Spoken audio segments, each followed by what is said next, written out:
la grabación para que este quede resguardado también. Bueno, por ahí me estuvieron escribiendo para preguntarme sobre las exposiciones de vascular, de cardiovascular. Pues sinceramente yo creo que cardiovascular no va a poder hacerse de esa manera, porque me interesa que por lo menos hoy veamos todo lo que tenga que ver con el equilibrio ácido básico. Esta es una unidad bastante cargada, digámoslo, de mecanismos bioquímicos que es importante que nosotros abordemos, y posteriormente vamos a comenzar a trabajar fisiopatología cardiovascular, por lo menos todo lo que es la generalidad cardiovascular, que incluye los trastornos funcionales, valvulares y las insuficiencias cardíacas. Siendo optimistas, no creo que alcancemos hoy a ver la parte de presión arterial y shock vascular. Entonces, sigue la misma dinámica, ¿verdad? Yo sé que esta es una asignatura bastante extensa, ¿no? Yo creo que ya también nosotros hemos sentido la cantidad de contenido que hay en esta asignatura. Ahorita yo voy a abordar metabolismo de los trastornos del equilibrio ácido básico, perdón. Quedo pendiente todavía con ustedes en grabar la clase de trastorno de proteínas, que no es tan complicado, y la clase de trastornos del cloro y el potasio, que también están dentro de las clases fuera de línea. En nuestro sílabo, si lo tienen ustedes por ahí cerca, podrán notar que comenzamos fisiopatología ácido básico, terminamos ácido básico y arrancamos de una vez con el aparato cardiovascular, con lo que serían pues los trastornos funcionales del corazón, producción de estímulos y trastornos valvulares. Ya el tiempo nos está asaltando, ¿verdad? Entonces nosotros tenemos que procurar optimizar el tiempo, y creo que con las exposiciones pues no creo que se puedan hacer, para serles muy sinceros. Hay algunas tareas que yo les he dejado, he estado revisando algunas tareas, hay unas que pues se han copiado mucho, hay otras que no están tan óptimas, pero igual vamos a hacer unas consideraciones referentes a las tareas que posterior yo les estaré comunicando. El día de hoy ya aperturé el espacio en la unidad de metabolismo para la tarea de patogenia y consecuencias de los trastornos del calcio, el fósforo y el magnesio.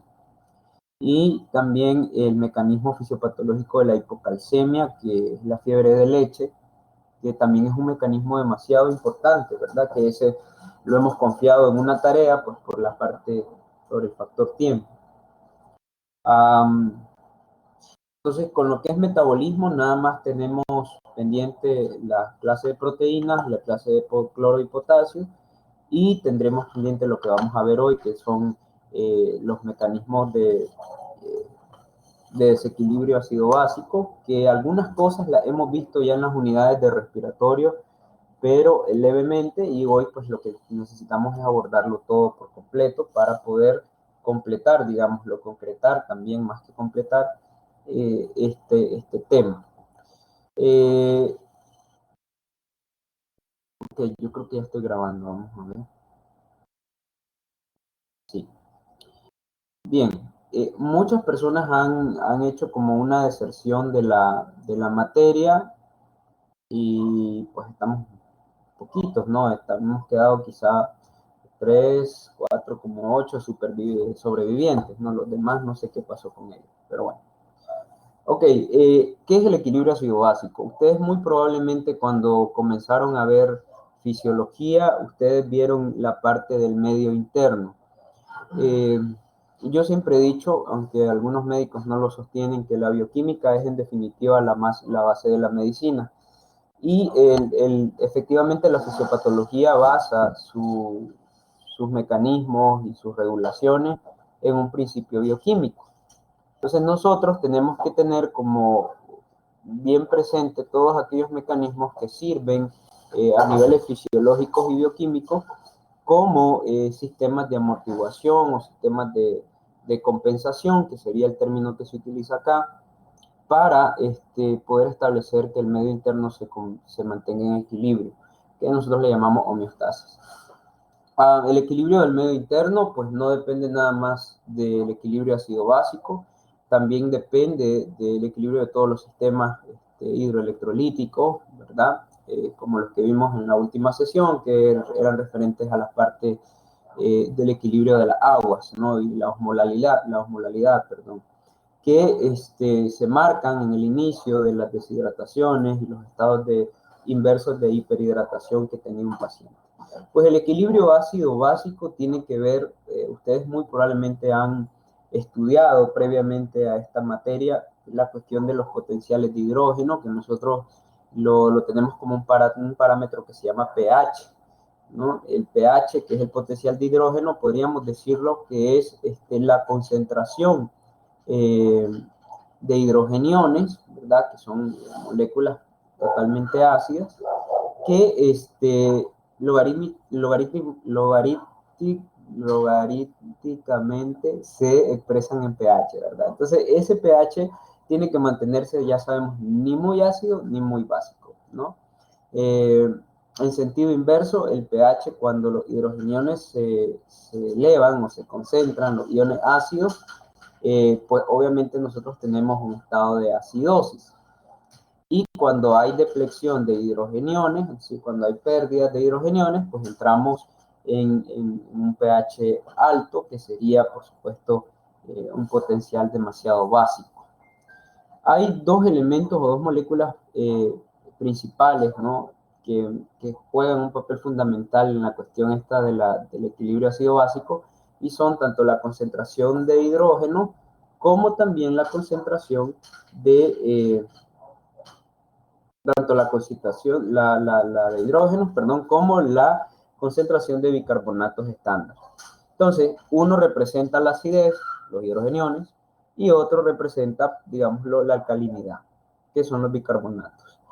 Al equilibrio de los iones y de la acidez se le conoce como isoionía, que es el equilibrio que hay en los iones para mantener un equilibrio ácido básico. Ya sabemos que un medio ácido no es favorable, un medio muy básico tampoco, porque el cuerpo funciona, ¿verdad?, en un pH neutro, que en general puede oscilar entre los 7.4 más o menos, ¿verdad? 0.5. Y hay ciertas variabilidades también en dependencia de las especies.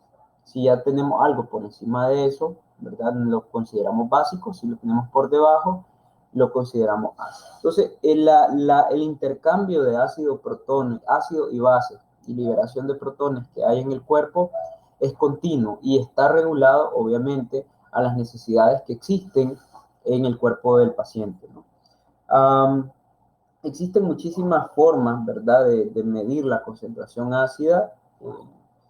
De hecho, una de las maneras para poderla medir es el uso de la gasometría, que son básicamente algo bastante inalcanzable en la medicina veterinaria, que a duras penas los veterinarios les gusta mandar a hacer biometrías. Imagínense ahora hacer una gasometría, ¿verdad? Pero bueno, la acidez y la alcalinidad no solamente se pueden diagnosticar a partir de ese tipo de análisis, sino que también desde el punto de vista clínico podemos encontrar ciertos estados de alcalinidad o de acidez que se detectan en el paciente y que definitivamente representan un riesgo para los animales, como por ejemplo animales de producción, principalmente como las vacas, que hemos visto que en el caso del ganado bovino productor, principalmente lechero, las demandas metabólicas que existen para esta especie son demasiado altas y existe la tendencia a un fácil desequilibrio, principalmente en los puerperios o en los peripartos, ¿no?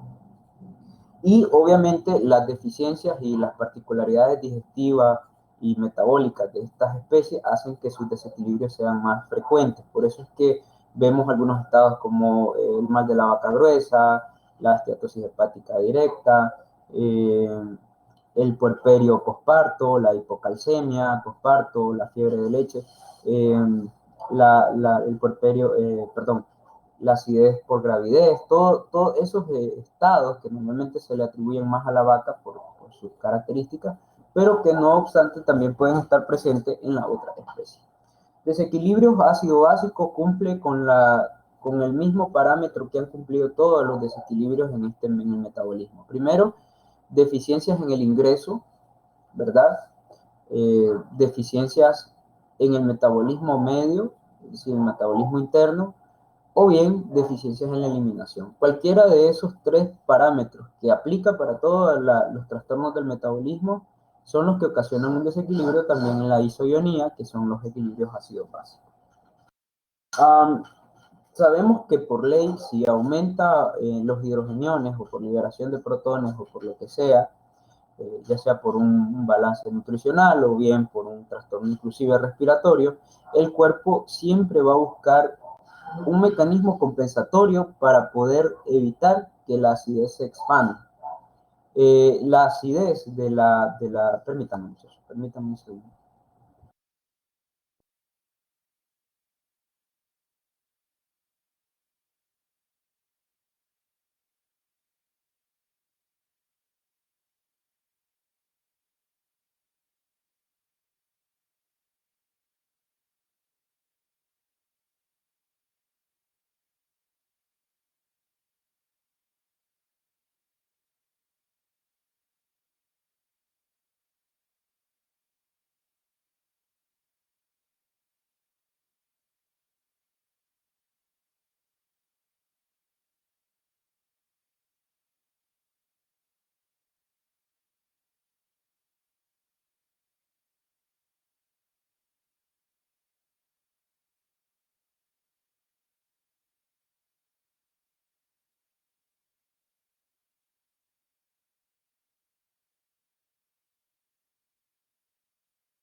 Ok, gracias chicos.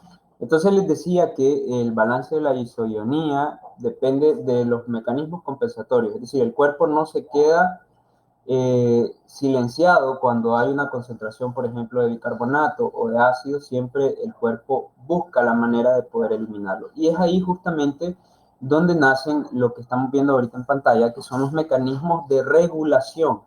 ¿Qué son los mecanismos de regulación? Son mecanismos de compensación, en el caso de cuando se habla de equilibrio ácido básico, también se le llaman sistemas amortiguadores, porque esto lo que busca es que no exista acidez.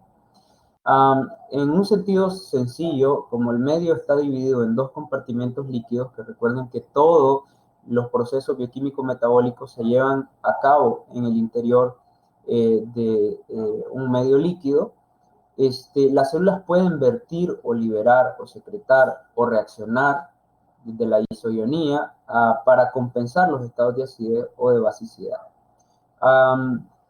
Hay dos tipos de mecanismos de regulación o de amortiguación para la isoionía. Los primeros son aquellos mecanismos que tienen carácter fisiológico, es decir, que son compensaciones iniciales, y tenemos también aquellos mecanismos que tienen carácter físico-químico, que estos pues son, digámoslo, un poquito más complejos o tienen mayor cantidad de complejidad, es decir, mayor cantidad de elementos actuando y de mecanismos apareciendo.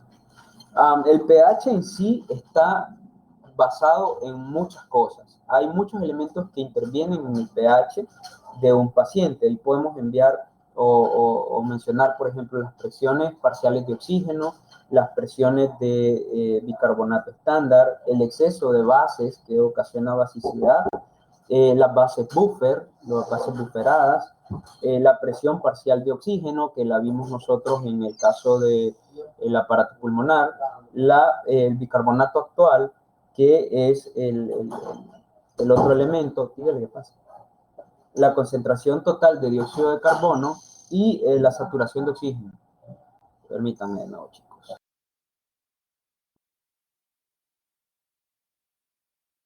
Los elementos que intervienen en el pH no solamente es el potencial de hidrógeno, sino también tenemos las bases buffer, que son las que crean los tamponados bioquímicos que quizá ustedes en algún momento escucharon, que son sustancias que tienen la capacidad de poder regular el pH en base a la necesidad que tenga el paciente. Para esto ustedes tienen que recordar que también el cuerpo cuenta con tres tipos de sustancias: sustancias que tienen capacidad ácida, sustancias que tienen capacidad básica y sustancias que son anfóteras, es decir, que pueden ser ácido o básico, como las bases bufferadas, para poder intercambiar su pH, o sea, que ellas van a regularse en dependencia de las necesidades. Por ejemplo, un anfótero, si el medio está ácido, él se vuelve básico, con intenciones de amortiguar la acidez que está presentándose en el medio.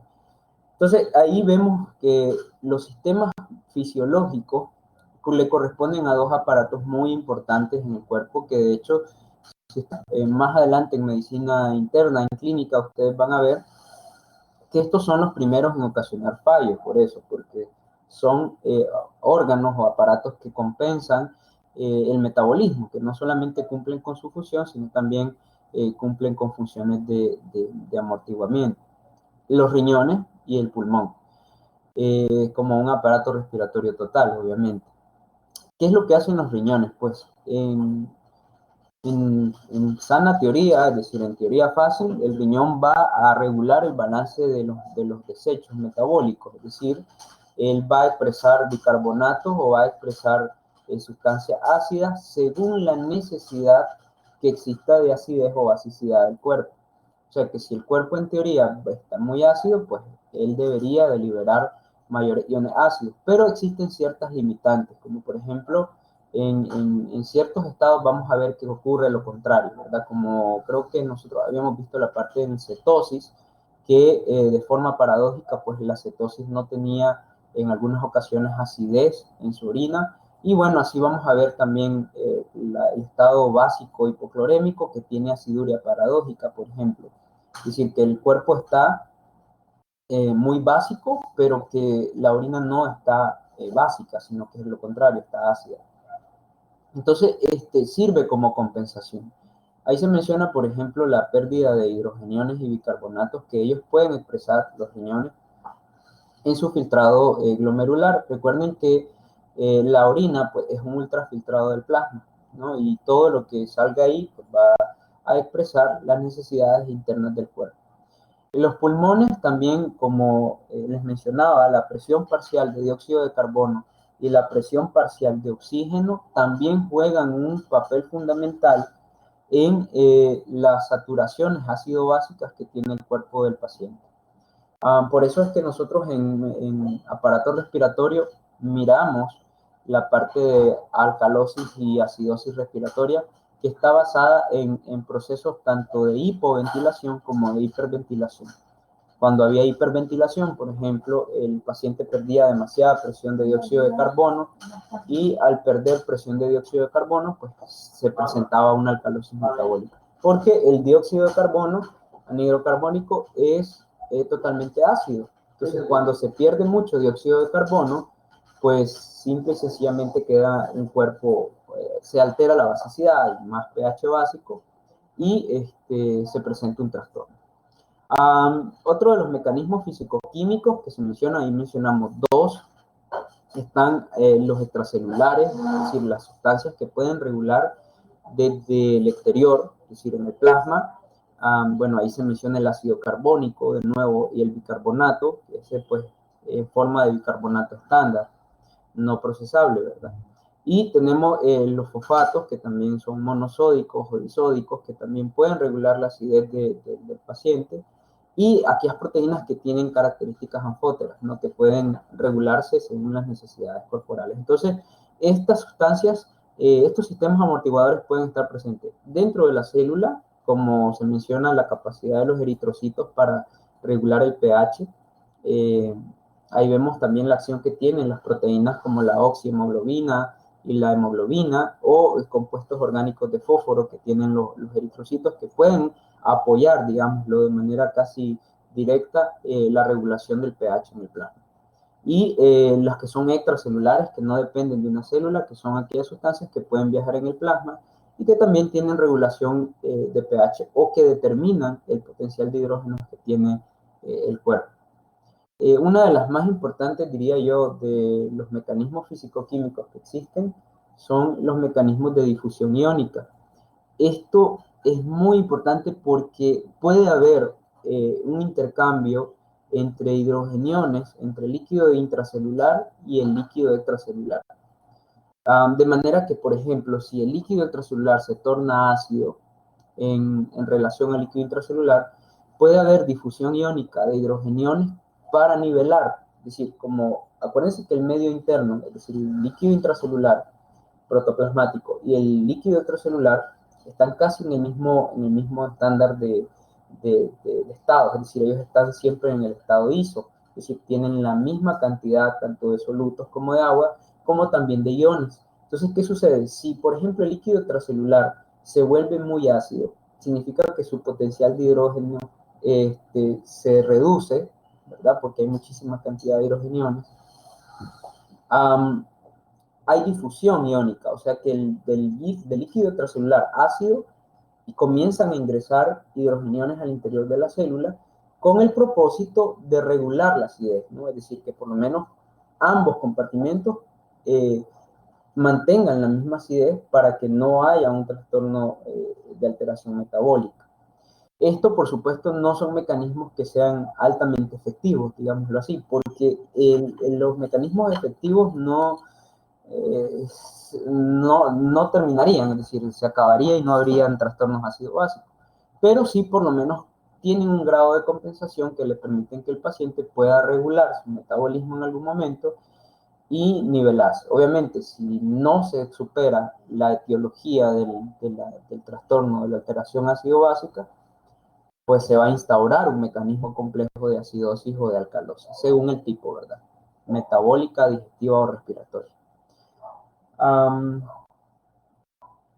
Bueno, Henderson-Hasselbalch, que es la ecuación logarítmica del pH, quizá ustedes en bioquímica lo escucharon, él pues marca los potenciales de hidrogeniones basados en una ecuación con una constante de solubilidad que él pone en 0,0.3, que es, digámoslo, la forma en la que se calcula el pH a nivel bioquímico. Nosotros no lo vamos a hacer de esa manera, pues porque no contamos con la tecnología, digamos, o tampoco es un procedimiento bastante rápido poder hacer conteos de hidrogeniones o de carbonatos en el cuerpo. En la regulación del metabolismo del ácido básico, los músculos respiratorios y los centros respiratorios tienen muchísimo que ver. De hecho, podríamos decir que la ventilación entonces es la que crea, digámoslo, el primer mecanismo compensatorio de acidez o de alcalinidad.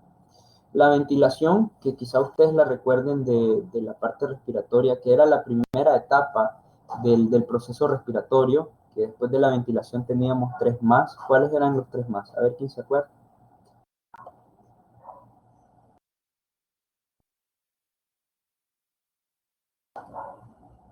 Después de ventilación, se lo pegaron con chicle. Distribución, difusión y perfusión. Correcto. Entonces, la ventilación, que era el primer paso del proceso respiratorio, incluía la regulación de las presiones de gases que hay en el interior del cuerpo.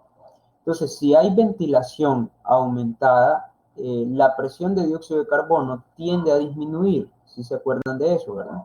Entonces, vean lo que sucede acá. Aquí tenemos el vínculo que existe entre la ventilación y la activación de los centros respiratorios para estimular de forma positiva, un sistema de equilibrio positivo, a la continuidad del trastorno ventilatorio. O sea que, por ejemplo, si se disminuye la presión de dióxido de carbono, en estado de hiperventilación, estimulan los quimiorreceptores. ¿Qué son los quimiorreceptores? Son centros, creo que hemos hablado de ellos en algún momento, los han mencionado, son centros que perciben los cambios químicos o bioquímicos que hay en los líquidos corporales.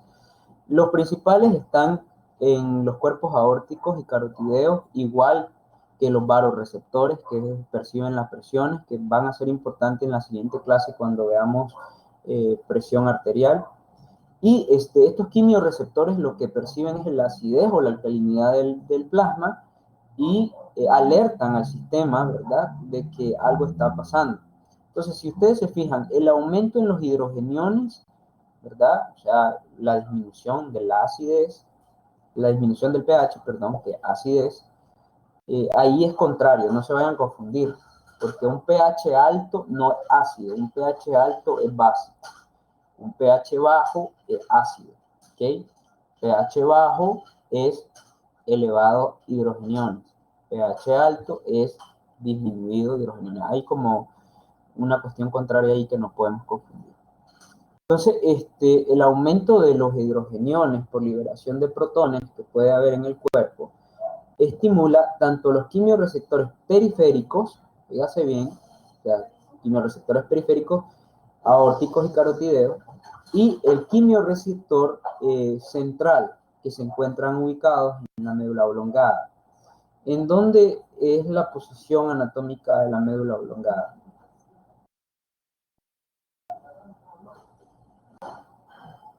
¿Cuál es la posición anatómica de la médula oblongada?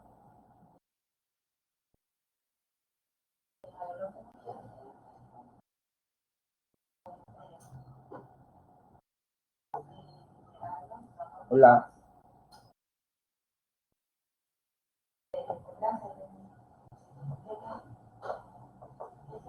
No hay nadie por acá.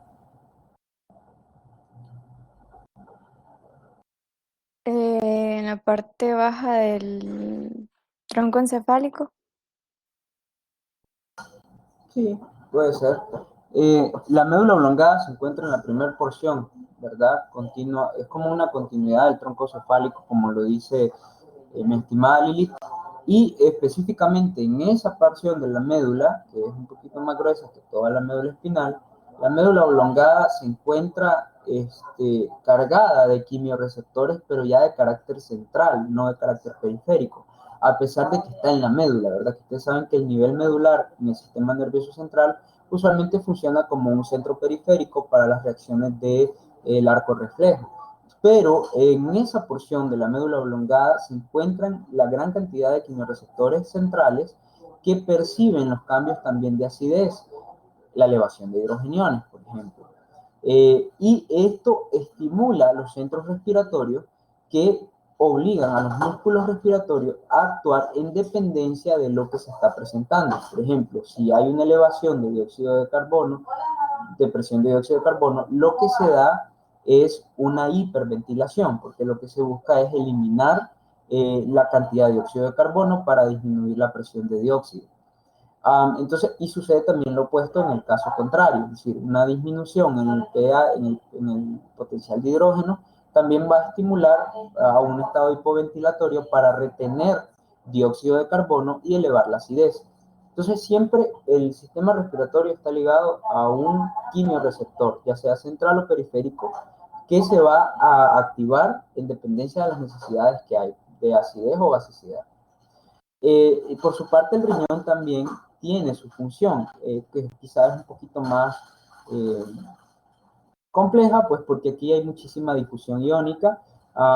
Comienza con el filtrado glomerular y la conversión y pérdida de de bicarbonato o de ácido, según la dependencia que exista del cuerpo, ¿no? Entonces ahí vemos que la orina también puede tener acidez titulable, que es la cantidad de hidrogeniones o de carbonatos que se pueden perder en dependencia de las necesidades corporales que existan. Y si ustedes se fijan, al ser un hiperfiltrado del plasma, el riñón no solamente funciona con la difusión iónica de hidrogeniones y conversiones de otros elementos como cloro y sodio, que por ejemplo en el caso de la alcalosis, vamos a ver que el cloro, la alcalosis hipoclorémica, por ejemplo, es un trastorno aparte porque ya marca una particularidad de la función renal.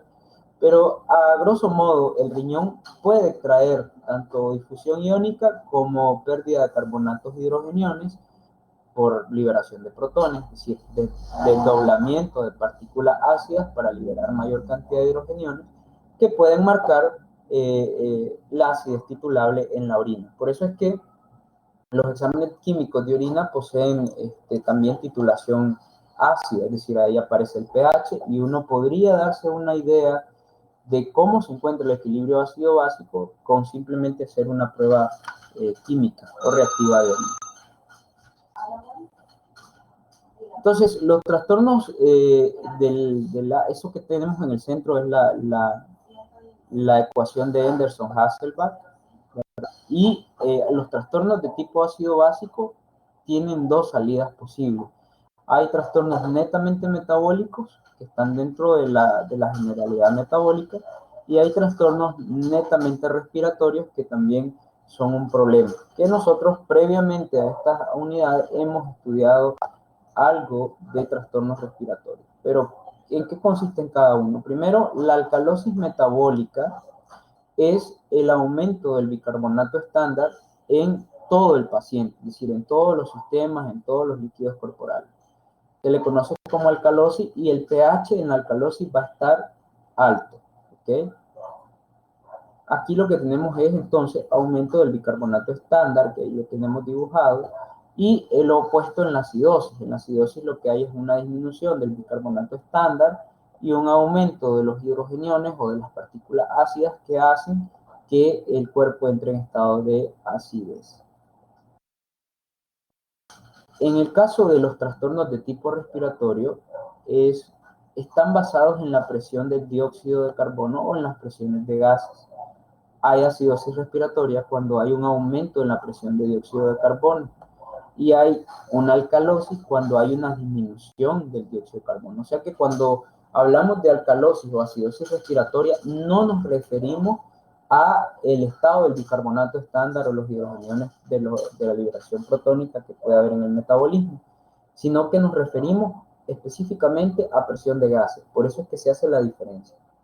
O sea que nosotros no podemos hablar de una alcalosis metabólica, ¿verdad? Como que también va a ocasionar una alcalosis respiratoria. Es un error pensar que si hay alcalosis metabólica va a haber alcalosis respiratoria. No puede ser. ¿Por qué no puede ser? Porque acuérdense que cuando hay alcalosis metabólica, lo que hay es un aumento del dióxido, del bicarbonato estándar y por ende hay una disminución del potencial de hidrógenos, ¿ok? De la cantidad de hidrógenos, no del potencial. Y al disminuir los potenciales de hidrógeno, entonces el aparato respiratorio funciona como un mecanismo de compensación.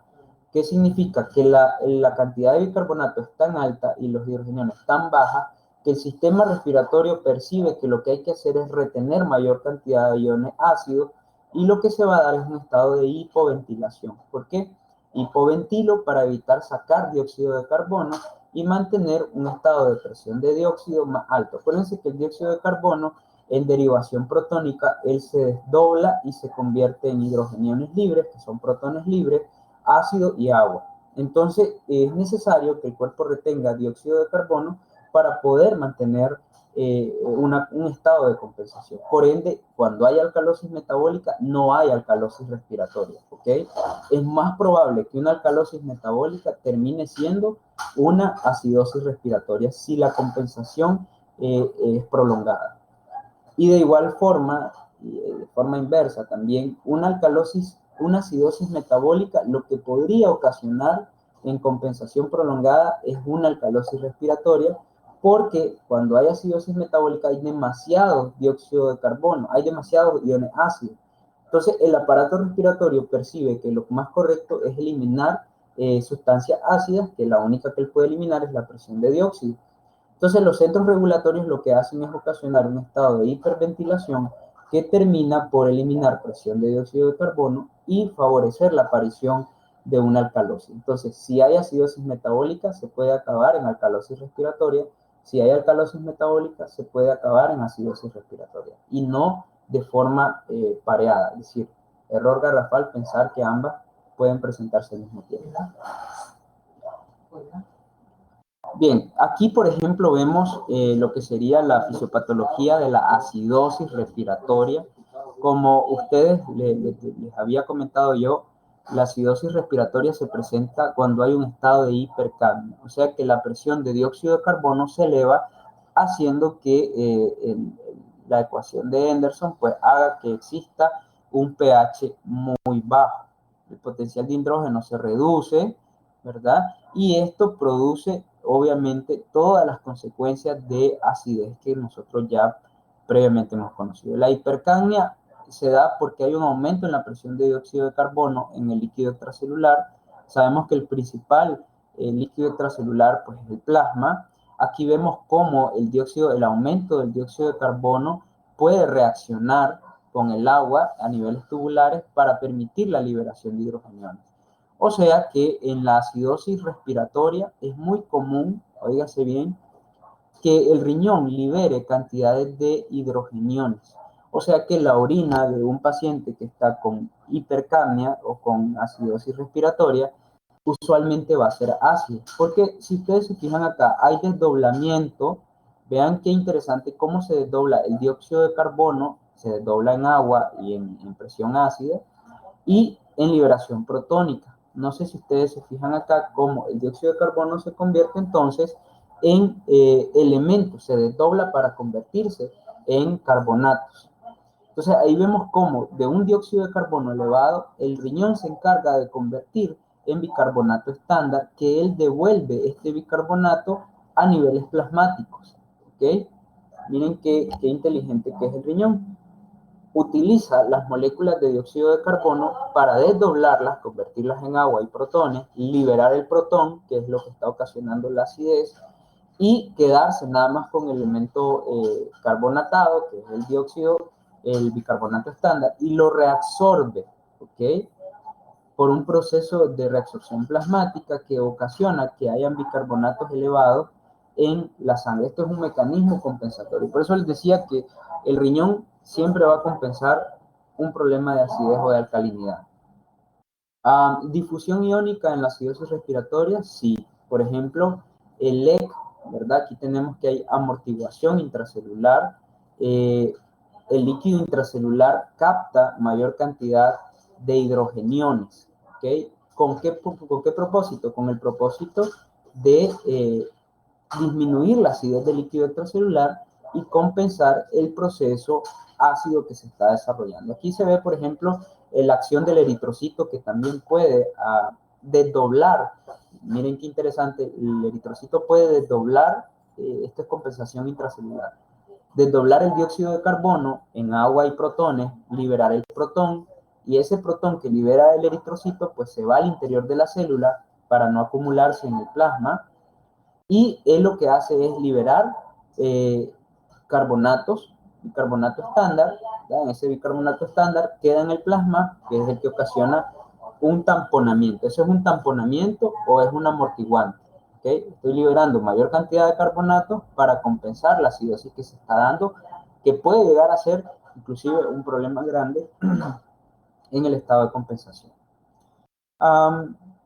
Sí, el eritrocito demanda grandes cantidades de cloro, por eso es que al hacer todo este proceso van a ingresar mayor cantidad de cloro al eritrocito, y es muy común, que hayan estados hipoclorémicos, no solo por aquel, sino también en el riñón, porque en el riñón, para la liberación de sustancias nitrogenadas, ¿verdad? También hay desdoblamiento de iones de cloro. Entonces, es muy común que la acidosis respiratoria también curse con estados de hipocloremia. La presión de dióxido de carbono al elevarse crea un estímulo también en el líquido cefalorraquídeo que ocasiona la activación de algunas, digámoslo, de algunos elementos, como por ejemplo la anhidrasa carbónica del plexo coroideo, que lo que hace es desdoblamientos también de carbonato, y aquí es una acción negativa porque lo que sucede es una acidez del líquido cefalorraquídeo. Acuérdense que el líquido cefalorraquídeo no es un órgano o no es un tejido de compensación, ¿ya? Entonces, él más bien cuando hay mucha presión de dióxido de carbono, ese dióxido de carbono hace que haya mucha liberación de protones. Si bien hay producción de carbonatos estándar, hay también mayor producción de protones libres, que son estos que tengo marcados aquí. Y entonces los protones libres del ácido, del líquido cefalorraquídeo se acumulan, ocasionando una acidez del líquido cefalorraquídeo. ¿Cuál es el problema de que haya acidez del líquido cefalorraquídeo? Las disfunciones nerviosas, ¿ok? Por eso que la importancia del líquido cefalorraquídeo está en que regula una gran cantidad de funciones del cuerpo, y al volverse ácido el medio cefalorraquídeo, pues vamos a tener un paciente que va a tener pues efectivamente un gran problema.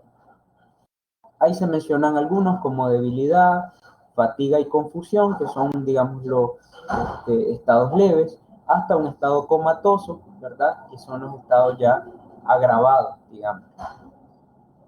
Por otra parte, el aumento de la presión del dióxido de carbono va a ocasionar vasodilatación local, ¿verdad? Inicialmente, el aumento del gasto cardíaco, ¿verdad?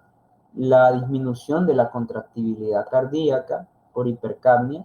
Acuérdense que tenemos mucho dióxido de carbono, entonces hay mayor cantidad de contractibilidad, el aumento del flujo sanguíneo cerebral, que va a ocasionar más bien un edema capilar, y si hay mucho flujo craneal, cerebral, que de hecho esto favorece también la acidosis del líquido cefalorraquídeo, hay también hipertensión del líquido cefalorraquídeo. Cuando hablamos de hipertensión, nos referimos a que las presiones de los vasos, de los canales vasculares del líquido cefalorraquídeo están muy elevadas, entonces hay mucha salida de los elementos que hay en el interior, incluyendo los hidrogeniones, que son justamente los que van a acidificar, ¿verdad?, al pobre paciente. O sea, que este paciente en acidosis respiratoria, sus probabilidades de compensación, si bien son altas, es decir, podría compensar tanto por difusión iónica que sucede en la célula, como bien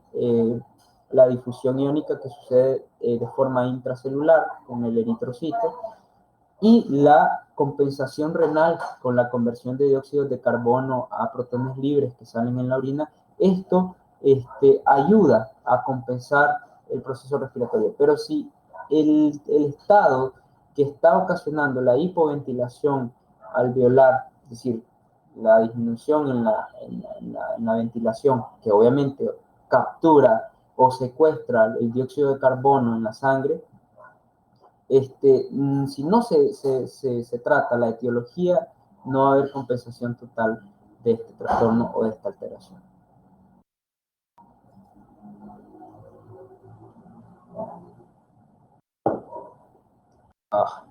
Por otra parte, la alcalosis respiratoria es totalmente lo opuesto, ¿no?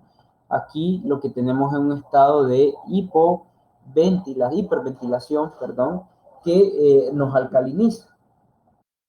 Y esta hiperventilación lo que hace es un estado de hipocapnia, opuesto al estado de hipercapnia que acabamos de ver en la acidosis respiratoria. Aquí sí pueden haber estados previos, digámoslo así, que pueden originarse desde la acidosis, que era lo que yo les decía hace dos esquemas, que una acidosis metabólica puede terminar siendo una alcalosis respiratoria, porque la alcalosis respiratoria tiene una tendencia a ser, digámoslo, un mecanismo compensatorio, ¿verdad? que si es prolongado, pues obviamente íbamos a tener la aparición de este trastorno a niveles respiratorios. ¿Qué es lo que sucede acá? Hay hipocapnia, disminuyen los flujos sanguíneos cerebrales, opuesto a lo que sucedía allá. La disminución del flujo sanguíneo, pues aquí es algo que ustedes lo pueden hasta deducir. Si no hay flujo sanguíneo, es importante conocer que van a haber disfunciones neurológicas. Ahora, los pH alcalínicos tienden a ocasionar depleción de calcio. Entonces, la depleción de calcio, aquí lo tenemos, puede ocasionar estados de tetanía o trastornos cálcicos. Aquí es lo opuesto, el eritrocito, como en su estado compensatorio, no va a ingresar cloro, sino que lo va a sacar. Entonces, aquí lo que vamos a tener es, por intercambio de membrana, un estado de hipercloremia. Lo que sí va a entrar es sodio y potasio al interior del eritrocito. Porque aquí se está haciendo totalmente lo opuesto. Aquí lo que se está haciendo es capturando carbonatos estándar, bicarbonatos estándar, para liberar hidrogeniones. Si ustedes se fijan aquí, el eritrocito, a diferencia de allá, no está reteniendo hidrogeniones por difusión iónica. Lo que él está haciendo es sacándolos. Y para eso está ocupando el bicarbonato estándar, que es el que está ocasionando bicarbonato estándar, que es el que está ocasionando la alcalinidad, lo está ingresando al interior de la célula eritrocítica, que es regulador del pH, y en compensación de esto, por membrana, está sacando cantidades de cloro al líquido extracelular. Por tanto, la cloremia, la hipercloremia, es un indicador de estados de alcalosis metabólica.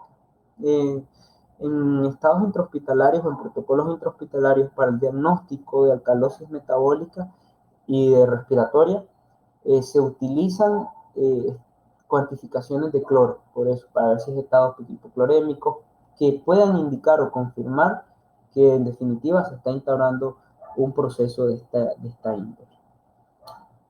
Como aquí puede haber un estado de hipocalmia crónica, es decir, se puede mantener una presión de dióxido de carbono muy baja, van a haber pérdidas progresivas de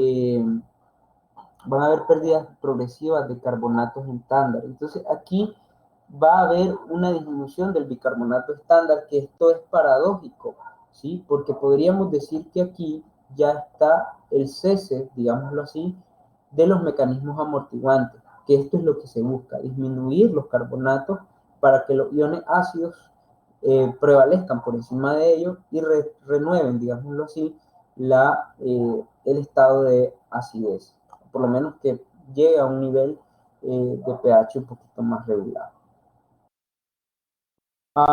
Ok, por otra parte, al contrario de lo que sucedía ya, la hipocapnia ocasiona vasoconstricción periférica, que esto repercute en un estado de hipoxia.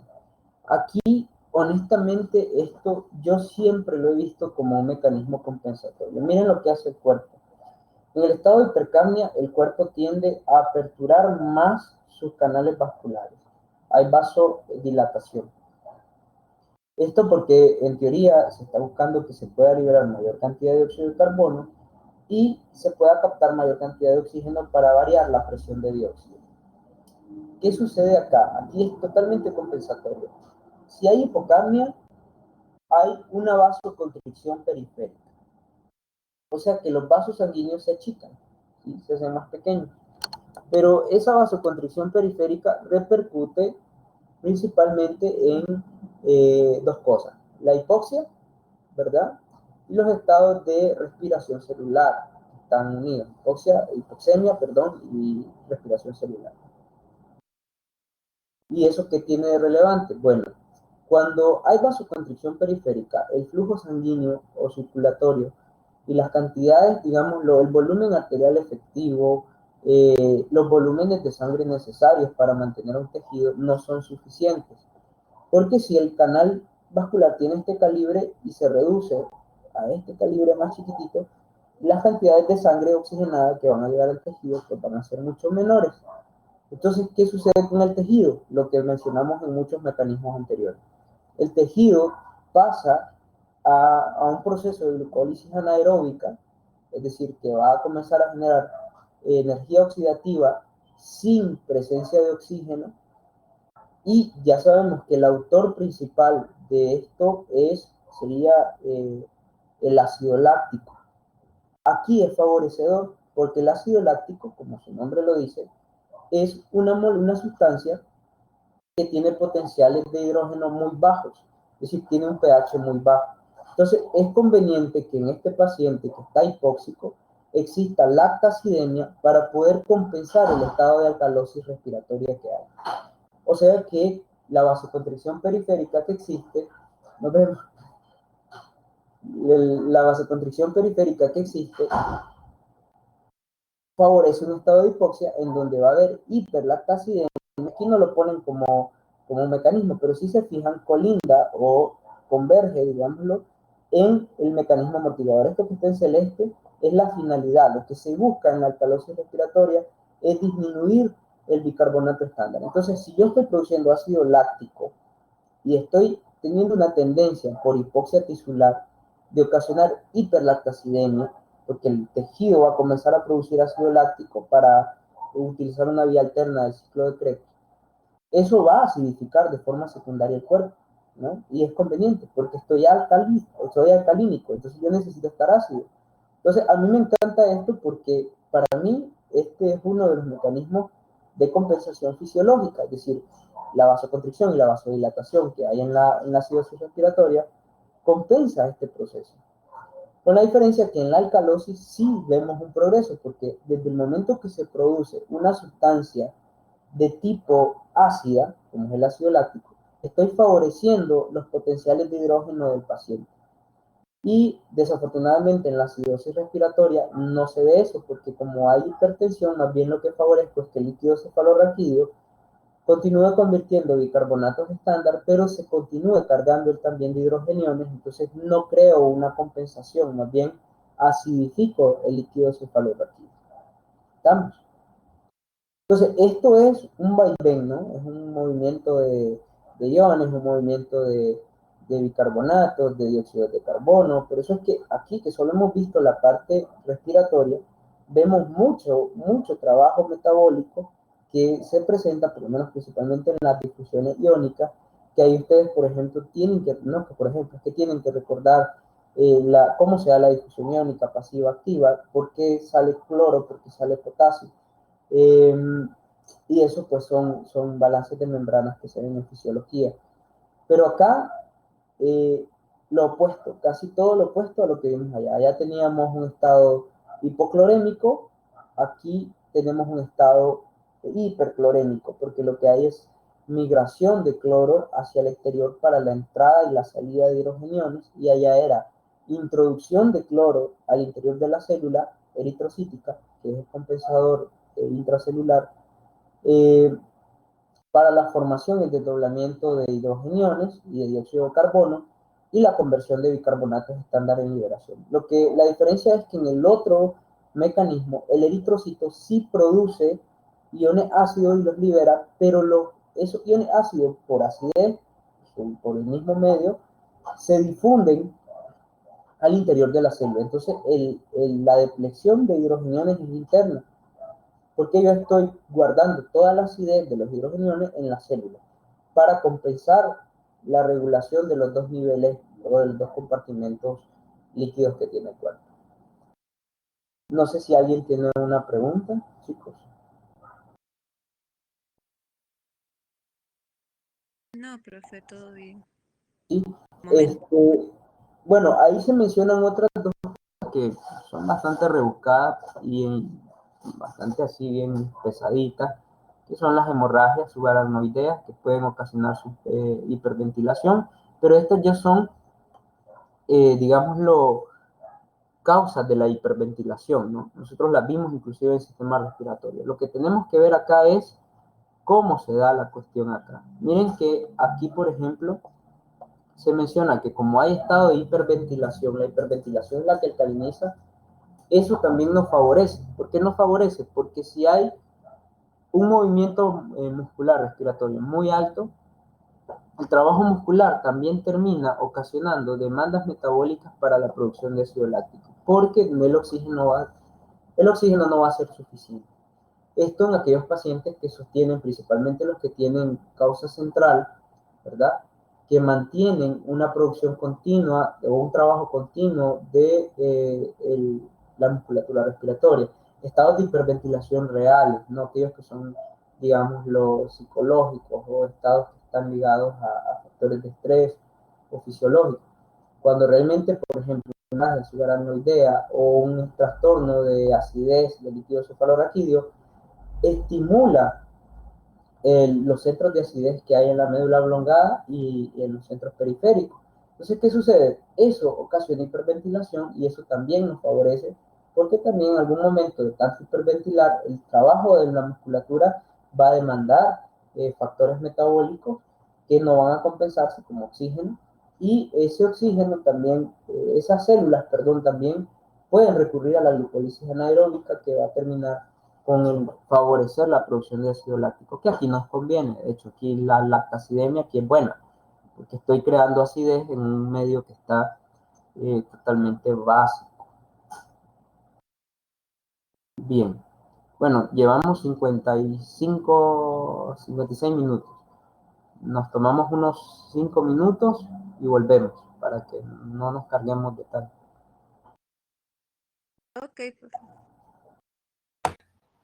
Gracias. Ok, doctor, está bien. Bueno, voy a pausar la grabación.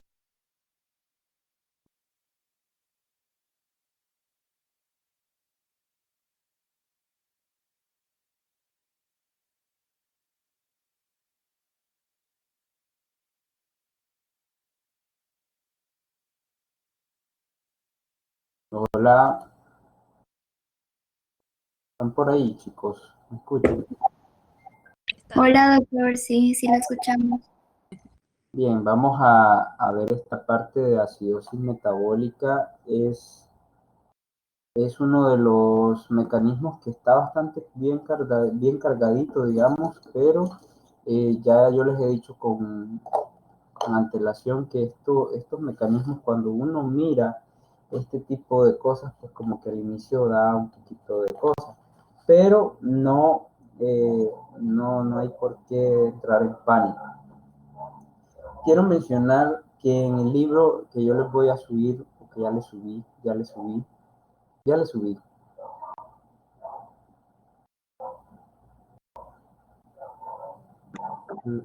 La parte 1 de metabolismo, profe. Sí, ya se los había subido, ¿verdad? Sí. No recuerdo hasta dónde llegué, pero igual me parece que esto sí ya lo había subido. Bien, en esa parte ustedes tienen acidosis respiratoria y si se fijan abajo hay mecanismos de compensación. Ustedes tienen que saber, acidosis respiratoria, cuáles son sus mecanismos de compensación. Por ejemplo, acá se menciona que el dióxido de carbono se difunde para crear amortiguación, ¿verdad? Por los amortiguadores buffer, concentraciones de bicarbonato estándar en el líquido intracelular y que ocasionan incrementos de presiones de dióxido. Entonces, cada una de los trastornos, es decir, tanto la alcalosis respiratoria como la acidosis respiratoria, tienen sus mecanismos de compensación. Y nosotros tenemos que saber, ya lo vimos ahorita en los esquemas, pero a ciencia cierta, cómo es que se forman las bases, cómo es que se forma el desplazamiento de bicarbonatos, por ejemplo, de los eritrocitos en el caso de la acidosis, o el desplazamiento de hidrogeniones del eritrocito en el caso de las alcalosis. Y ahí van a encontrarse con los tres mecanismos que mencionamos al inicio. Es decir, mecanismo amortiguador y difusión iónica, que eran los fisicoquímicos, mecanismo respiratorio y mecanismo renal. Por ejemplo, en el caso de la acidosis respiratoria, la compensación respiratoria es ineficaz, ¿ok? Porque acuérdense que en la acidosis respiratoria lo que tenemos es presión de dióxido de carbono. Entonces, las compensaciones respiratorias, ahí menciona que pueden llegar a ser ineficaces porque el estado de hipercapnia crea no solamente el aumento de la presión, sino también de hidrogeniones. Entonces, es bueno que también no nos quedemos nada más con lo que se ve acá, sino que ustedes también busquen, lean, porque una de las ventajas que tiene este libro es que es bastante gentil si uno lo va leyendo, explicando mecanismos fisiológicos, bioquímicos. Por lo menos nos da la pauta para comprender el mecanismo. Por otro lado, igual la alcalosis respiratoria, ahí están sus mecanismos amortiguadores, que inclusive menciona la amortiguación del buffer, el buffer H, que es es la sustancia buferada que amortigua, digámoslo así, a todas las sustancias, el bicarbonato estándar, cómo se bufera con reacción y crea dióxido de carbono para hiperventilar. Entonces, eso es importante que nosotros lo sepamos. Ahí tenemos que en el mecanismo de la alcalosis respiratoria y la compensación es por amortiguadores buferados, que es lo que es las conversiones que mirábamos nosotros, es decir, que el dióxido de carbono se convierte en un bicarbonato para ser eliminado con hidrogeniones a través de la orina. Todo eso son buferados, son tamponados, ¿no? Le llamamos tamponados porque como hay acidez, se busca alcalinidad, como hay alcalinidad, se busca acidez, para poder establecer un tampón bioquímico, un tampón buferado para el cambio. Y por ejemplo, también tenemos la compensación respiratoria, que está la producción del ácido pirúvico y láctico, como un mecanismo de cometabolismo respiratorio, ¿no? Que también favorece, que era lo que les decía yo, la producción de ácido láctico en la alcalosis respiratoria favorece de forma creciente la acidez del medio. Entonces, esto nos ayuda a compensar el potencial de hidrógenos que el cuerpo está marcando. Ahora, ¿qué es acidosis metabólica? La acidosis metabólica es un trastorno, pues como su nombre lo dice, metabólico, que se ocasiona por el estado de disminución de la acidez del cuerpo por la elevación, por supuesto, de los hidrogeniones. Ahí se mencionan estados previos que pueden ocasionar una acidosis metabólica. Todos estos que están arriba son posibles, óigase bien, posibles causas de la acidosis metabólica. El mecanismo es nada más este que está abajo. ¿Qué es lo que sucede aquí? Primero, bueno, aquí se ponen las posibles causas. Acuérdense que las causas de cualquier trastorno de tipo metabólico son en el ingreso, en el metabolismo propio o en la salida, ¿verdad? Siempre van a estar dentro de eso. Entonces, si yo lo que tengo es un aumento de hidrogeniones, tengo que ver por dónde ingresan, cómo se procesan y por dónde salen. Y en cualquiera de esos tres elementos yo voy a tener la respuesta de cuál es la etiología que está presentándose. Ok, ¿cómo puede haber estados de acidosis metabólica? Ahí se menciona también el estado de hipocarbonatemia como un estado previo para la alteración de la ecuación de Anderson, ¿verdad? Porque obviamente la hipocarbonatemia es estado de disminución, ¿verdad? De los estados de carbonato, que el carbonato estándar pues es el que da alcalinidad. Entonces, si se disminuye el carbonato estándar, la acidez metabólica se disminuye también, ¿sí? Entonces hay potenciales de hidrógeno más altos. Nosotros no podemos perder tantos bicarbonatos, porque si perdemos bicarbonato o entramos en un estado de hipocarbonatemia, pues vamos a tener un trastorno de acidosis metabólica. Aquí se mencionan algunos estados posibles de acidosis metabólica. Entre ellas tenemos, por ejemplo, las pérdidas excesivas de bicarbonato. Adelante, permítanme.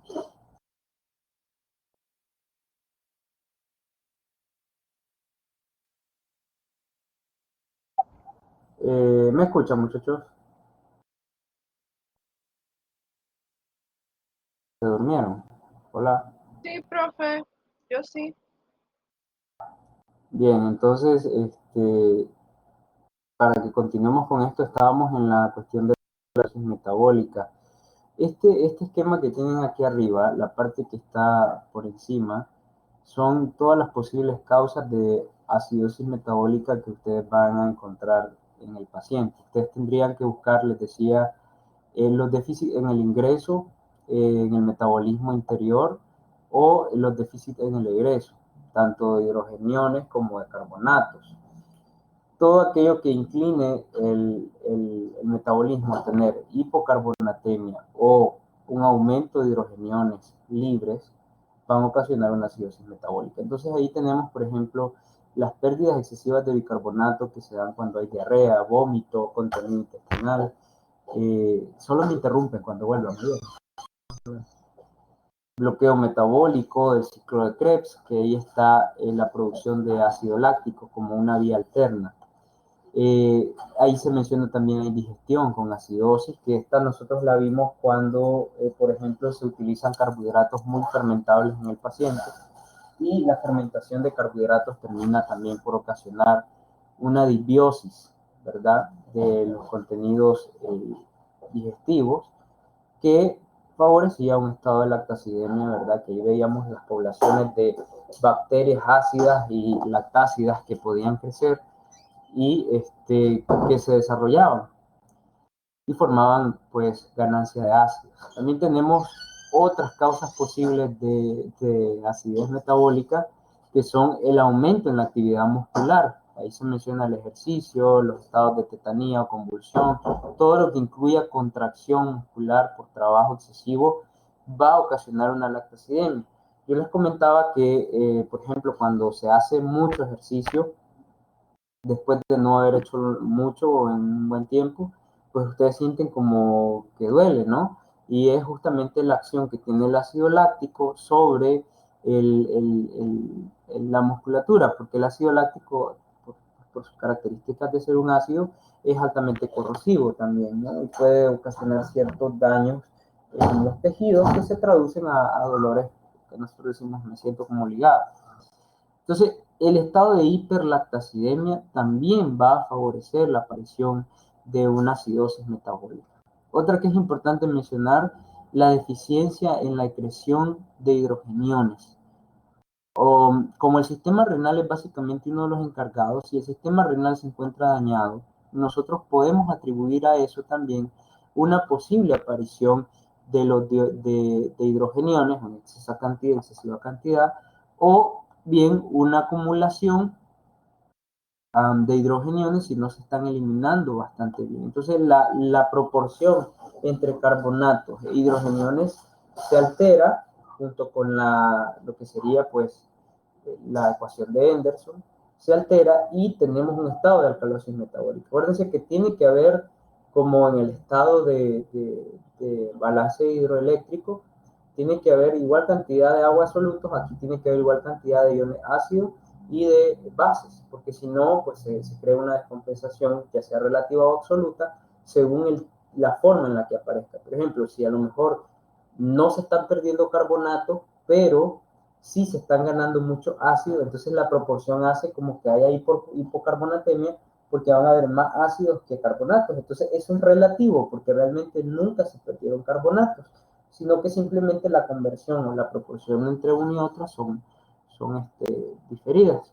Ahí se menciona con esto de las pérdidas o la insuficiente excreción, los trastornos tubulares, porque acuérdense que los túbulos son los encargados de la reabsorción de todos estos elementos para el mantenimiento del medio interno. Ahí se mencionan disfunciones renales, también estados de hiperpotasemia. La hiperpotasemia va a transcurrir siempre con pérdidas, con retención, perdón, de hidrogeniones.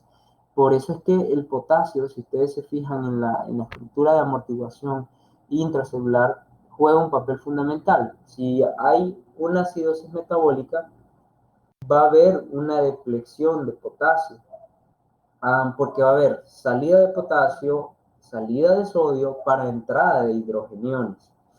Y esa salida de potasio, salida de sodio, va a ocasionar que exista, como manera compensatoria, una hipercaliemia, que es un aumento del potasio en la sangre, o por lo menos en el líquido celular. Eso es un mecanismo compensatorio, pero bueno, ya lo vamos a ver.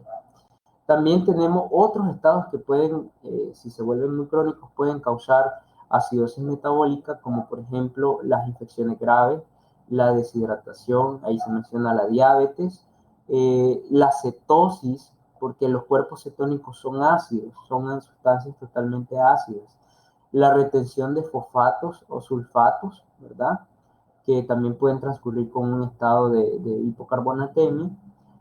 Y todo lo que lleve al aumento de aniones o ganancia de ácidos, todo lo que se encierre en ese marco va a ocasionar una acidosis metabólica. ¿Cuáles son las repercusiones principales de la acidosis metabólica?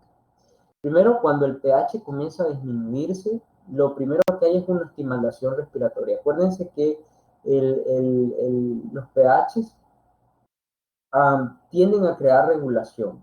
Si el aparato respiratorio puede regular en dependencia del tipo de presentación. Aquí hay algo que rompe un esquema porque inicialmente un pH ácido, digámoslo, deprime el centro respiratorio. ¿Debería estimularlo? Me dirán ustedes. Sí, pero acuérdense que la depresión respiratoria, la acción respiratoria se da con las presiones de dióxido de carbono.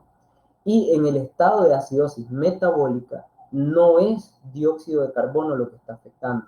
Que posteriormente puede suceder, sí puede suceder posteriormente, cuando va a haber una hiperventilación compensatoria. Pero inicialmente, óigase bien, cuando hay acidosis respiratoria metabólica, el pH bajo lo que va a ocasionar es una depresión del sistema respiratorio.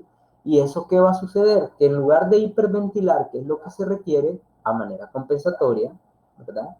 Antes de que suceda un mecanismo de compensatorio de respiración, el sistema respiratorio primero se deprime y esa depresión se traduce en un estado de hipoventilación, o sea que se va a ventilar muy poco. El paciente acidótico en sus primeras etapas puede hipoventilar y esa hipoventilación favorece el crecimiento de iones ácidos porque agrava la acidosis por la presión de dióxido.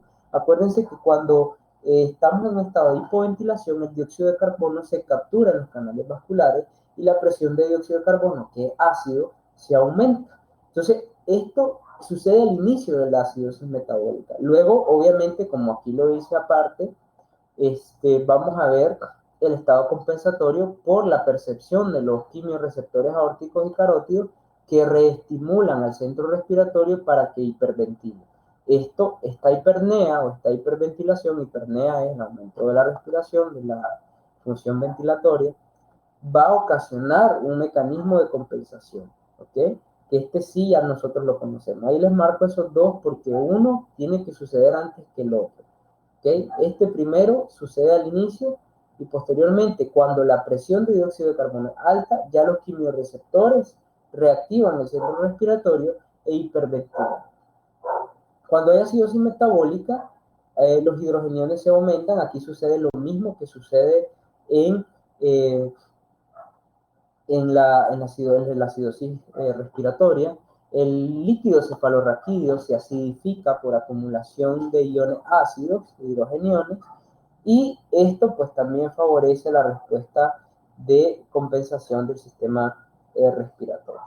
Por otro lado, la hemodinamia del paciente con hipersecreción con acidosis metabólica está ligada a trastornos de secreción de adrenalina. Ahí se mencionan la hidroxicorticosteroides como el 17 y la adrenalina, que son catecolaminas, que ustedes saben que se manifiestan en estados de estrés. Y aquí, por supuesto, un estado de acidosis metabólica por disminución del pH, ¿verdad? Ocasiona un estrés metabólico que se traduce en una respuesta simpático-adrenérgica.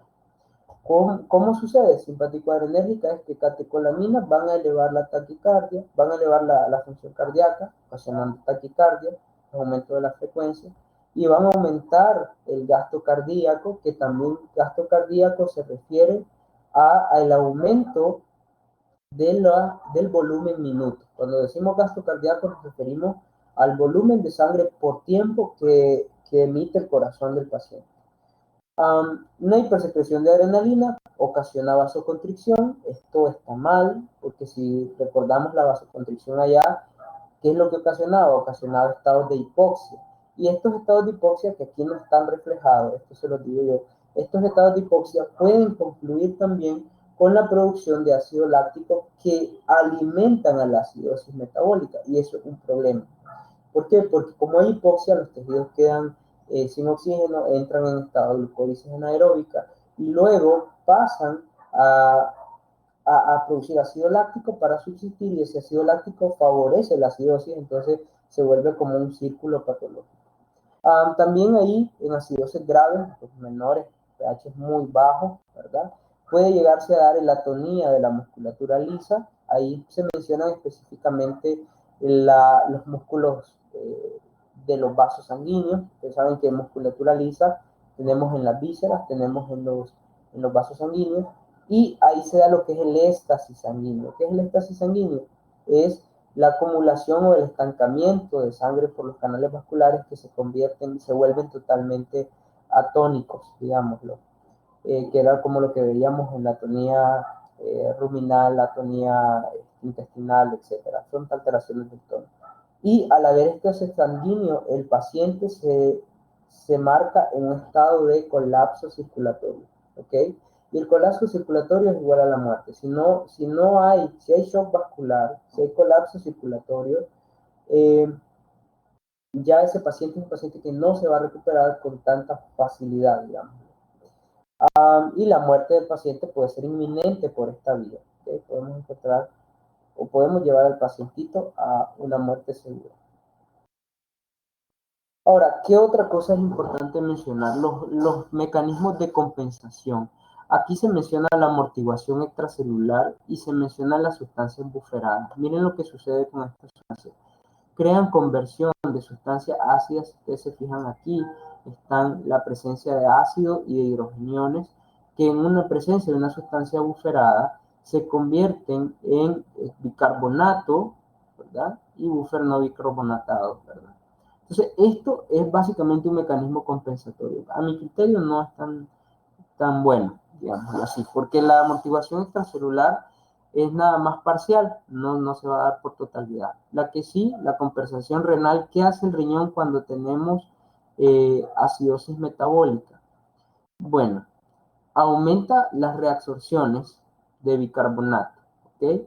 O ocasiona neorregeneración o nuevas formaciones de bicarbonato a partir de los hidrogeniones ácidos. Hay amoniopoiesis, aumenta la producción de amonio, que son sustancias nitrogenadas. Estas sustancias nitrogenadas tienen potencial alcalino, por eso se presentan, ¿no? Lo que sí sucede acá, que no es bueno, es que aumentan las excreciones de los iones ácidos y a su vez aumenta la acidez titulable, o sea que tenemos orina ácida, ¿ok? Pero también, como se está produciendo mucho amonio, puede haber amoniuria, ¿verdad? Y hay un aumento en la excreción del cloro. Así que es un paciente que está perdiendo bastante cloro y puede entrar en un estado de hipocloremia. Y los estados hipoclorémicos no son buenos porque acuérdense que la bomba de cloro también tiene mucha influencia en las cuestiones de las regulaciones de las membranas. Como se están excretando muchas sustancias, los túbulos tienden a estar muy cargados, es decir, hay muchísima carga de elementos ahí y pueden haber estados de poliuria, que esta poliuria puede ser una poliuria de tipo osmótica y esa poliuria va a llevar a una deshidratación. O sea que nuestro paciente, además de acidificado, va a estar deshidratado. Esto es importante mencionarlo. Para poder compensar, como hay tantos hidrogeniones en la sangre, el cuerpo lo que va a buscar es ocultar los hidrogeniones del líquido extracelular. ¿Cómo lo hace? Haciendo depleción intracelular, es decir, que agarra el líquido intracelular, el líquido extracelular está tan cargado de hidrogeniones que lo que hace es desplazar hidrogeniones a los líquidos intracelulares. Entonces, ¿cuáles son los sitios? El interior de la célula. Si ustedes se fijan, aquí se está ingresando hidrogeniones, tanto a las células estructurales como también a los eritrocitos. Pero ¿qué sucede? Ante la entrada de hidrogeniones, para compensar el balance eléctrico, debe de salir sodio y potasio, ¿ok? Entonces la célula va a perder sodio y aquí podemos tener también un desbalance de las aguas. Entonces ahí vemos cómo el sodio va para afuera y el potasio va para afuera. Ese es un mecanismo compensatorio de líquido intracelular a líquido extracelular. Entonces, ¿qué sucede? Como el potasio entra, óigase bien, al líquido extracelular, vamos a tener muchos niveles de potasio en la sangre. Hay hipercaliemia y eso es malo, porque acuérdense que creo que en algún momento yo les dije que el potasio no es bueno ni en alto ni en bajo. Es decir, no se puede tener ni mucho potasio ni muy poco potasio. Ambos estados son cardiotóxicos, ambos estados ocasionan trastornos cardíacos. Si ustedes se fijan ahí se menciona bradicardia y arritmia. Y de hecho el potasio es utilizado, o era utilizado, ahora ya casi no, para los sacrificios, ¿no? Porque él es totalmente cardiotóxico. Entonces, esta hipercaliemia puede llevar al paciente a la muerte segura, ¿verdad? ¿Por qué? Porque vamos a ocasionar trastornos hemodinámicos y cardíacos que van a terminar con la pérdida de la vida. Ahora, otra cosa que sucede en la acidosis, que es importante que ustedes sepan, es que el paciente va a tener descalcificación ósea. ¿Por qué?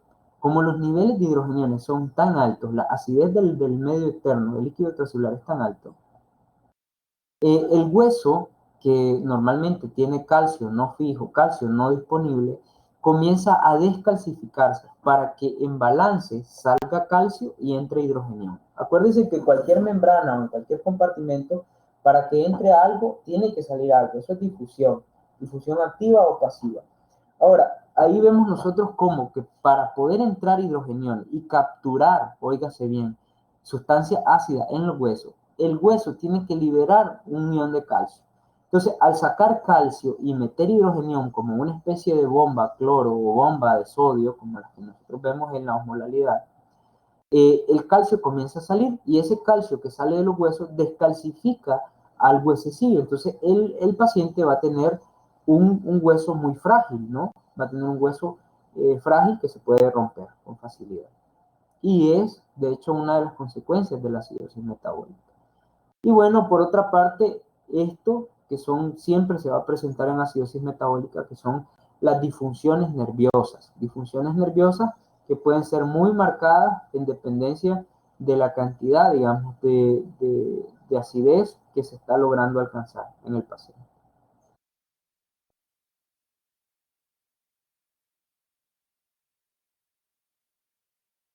Estas son algunas de las posibles causas, digámoslo de esa manera, que podemos obtener referente a la alcalosis, ¿no? Ahí vemos, por ejemplo, algunas de las pérdidas en cloro, la hipocloremia y el estado de reabsorción de bicarbonatos que finalmente se favorece o se da en el riñón. La hipocloremia, muchachos, está bastante ligada, diría yo, a lo que sería el vómito. O sea, el vómito gástrico puede ocasionar la aparición de una alcalosis metabólica. Por eso es que nosotros siempre vemos al vómito como una posible causa de alcalosis. Entonces, esto que está aquí son todas las posibles causas de alcalosis metabólica. Estados de hipocaliemia, o sea, por pérdida de potasio, pueden ocasionar un aumento de la reabsorción de bicarbonatos. Si se reabsorben muchos bicarbonatos en la sangre, tenemos alcalosis, ¿no? Bueno, deshidrataciones, ahí específicamente extracelulares, disminuyen el volumen arterial efectivo, hay hiperaldosteronismo, ya sabemos que esto es un mecanismo fisiológico compensatorio, pero ¿qué sucede con el aldosteronismo? Bueno, que hay un aumento de la excreción del potasio y siempre que hay hipocalemia, óigase bien, siempre que hay hipocalemia, vamos a tener un aumento de la reabsorción de los bicarbonatos. O sea que por eso es importante la hipocalemia en la presentación de, de la alcalosis metabólica. Y todas estas pérdidas, tanto de cloro como de potasio, como de sodio para la deshidratación o agua, todas están presentes en el vómito. Entonces, el vómito es la causa universal, digámoslo así, para que se presente una alcalosis metabólica. Que pueden haber otras maneras, sí, por ejemplo, la alcalosis digestiva, que está ligada a sustancias altamente nitrogenadas o nitrógenos no proteicos. Pero a niveles metabólicos, el vómito gástrico, las pérdidas a través del vómito de cloro, potasio, agua o sodio, pueden ocasionar una alcalosis metabólica porque inducen la reabsorción del bicarbonato. Ahí vemos, por ejemplo, en estado de hipocloremia, ¿verdad? Que hay salida de bicarbonatos intracelulares que también favorecen la aparición de un pH alcalino, ¿verdad? Ahí se menciona, imagínense también el estado de hipoventilación que aumenta la presión de dióxido de carbono. Esta es la hipercapnia compensadora. También va a ocasionar un aumento en la resorción de bicarbonato. Entonces, aquí lo que tenemos es lo opuesto a la acidosis. En la acidosis decíamos principalmente acidez, ganancia de ácido o pérdida de bicarbonato. Y aquí es lo opuesto. Aquí es o pérdida de ácidos, que se está perdiendo, ahí podemos ver aquí, se pierde mucho ácido, se genera mayor cantidad de bicarbonatos y hay hipercarbonatemia. Allá era hipocarbonatemia, aquí es hipo. O bien los desplazamientos, cuando hay alcalosis metabólica de hidrogeniones que salen al exterior y potasios que ingresan. Entonces hay hipocalemia. Esto es una compensación. Los desplazamientos de potasio al líquido intracelular, ¿verdad?, ocasionan hipocalemia.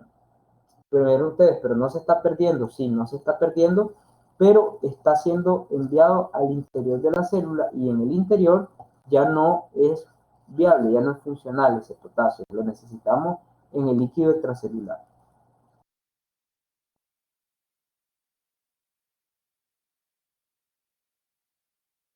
Ok. Luego, ustedes van a tener ahí la parte del mecanismo de la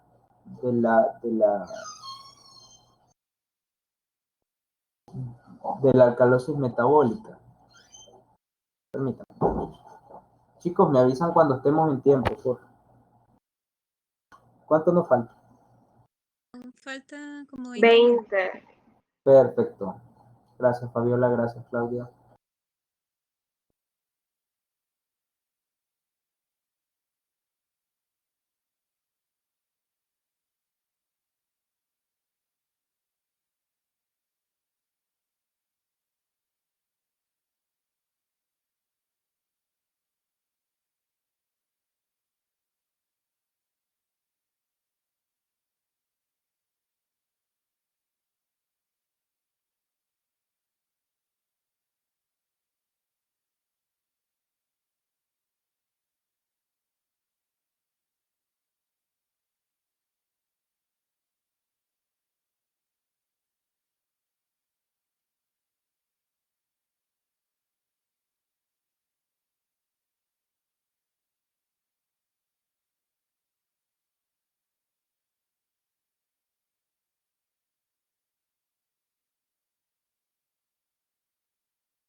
Ok, en los rumiantes existe una alcalosis metabólica que se le conoce como alcalosis hipoclorémica.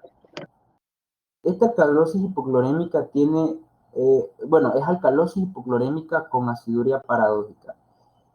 ¿Qué significa eso? Por eso les decía que uno no puede tratar todo, o sea, no siempre que tengo acidosis, alcalosis, la orina va a salir alcalótica porque estoy perdiendo bicarbonato. Porque uno pensaría que el paciente, si está alcalótico, ¿verdad?, su orina va a ser alcalótica, va a tener muchas bases, va a ser totalmente alcalina, pero no es así. Ahí es donde entra la gran diferencia de los animales y la medicina humana. Los humanos estudian una sola especie y es una dicha para ellos, nosotros no.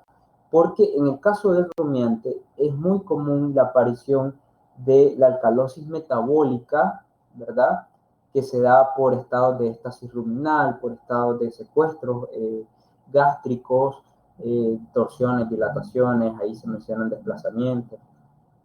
inclusive obstrucciones intestinales altas. ¿Qué es lo que sucede acá? Perdón. Este tipo de estado ocasiona reflujos o secuestros en los estómagos, cuando hay una torsión, cuando hay un desplazamiento o una dilatación. Y eso ocasiona un estado de hipocloremia, porque hay secuestro de cloros, ¿ok? Y esas hipocloremias obviamente son detectadas a niveles a niveles renales, en el glomérulo, en la filtración, se percibe la disminución del cloro filtrado. Eso ocasiona que la reabsorción pasiva del túbulo proximal se prevenga, es decir, no se dé por su totalidad. Entonces, lo que vamos a tener nosotros, como no va a poder haber intercambio cloro-sodio, vamos a ver que aumenta el sodio en los túbulos distales, ¿verdad? ¿Qué es lo que sucede acá? El aumento en el sodio va a ocasionar que ese sodio sea reabsorbido. El sodio y el cloro se permiten cuando ellos están juntos en bomba de cloro, ¿no?